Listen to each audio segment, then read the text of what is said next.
Peter, you've been here for the last couple of days helping us try to reconceptualize international intervention. What are your reflections on the conference as a whole? Well, I think it has allowed us to get in a little bit to what interventions really mean. It started off looking at humanitarian interventions very much with a sort of military sort of flavour to it. But I think as we got down into the conference, we started to understand that interventions are really about actions from outside to sort of right an impending crisis in a system. And it could be a financial intervention. We see the Bank of England intervening to fix things in the financial systems.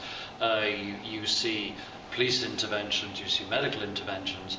So we started to get, I think, into that understanding that there's a phenomena here about how do you stop crises spiraling out of control in complex systems, and that's worth studying.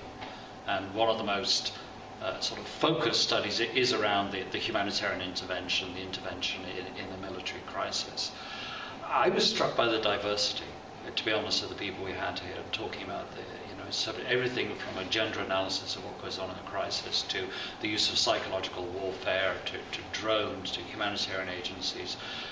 And it really comes across as well that in these crises, interventions are not single sort of guided missiles. It's a whole range of tools that are needed, and that's pretty complex. Guiding something like that in real times, I guess it's like whitewater rafting. You sort of be able to take each shock as it comes as you go in. You can't predict at the beginning how the intervention's going to work. So a huge range of subjects for research, and just so relevant and sort of urgent in today's world. And you made the point that we are intervening when we intervene, we're interfering with very complex systems, and we can't just we can't intervene on one dimension alone.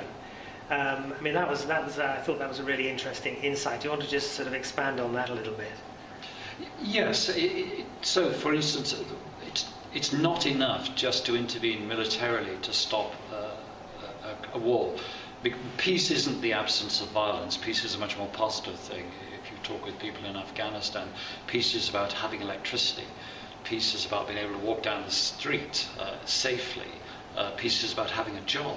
So if you're going to intervene, you've also got to be looking at governance. You've got to be looking at reconstructing the economy. In essence, you have to build trust.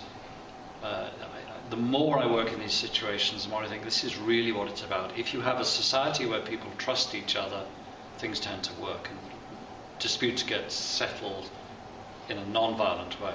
Where trust is really low, society falls apart. So to engender trust, it is not just a military action. It's governance, it's economy, it's building a sense of respect for each other. And that also means that an intervener has got to work with local agencies.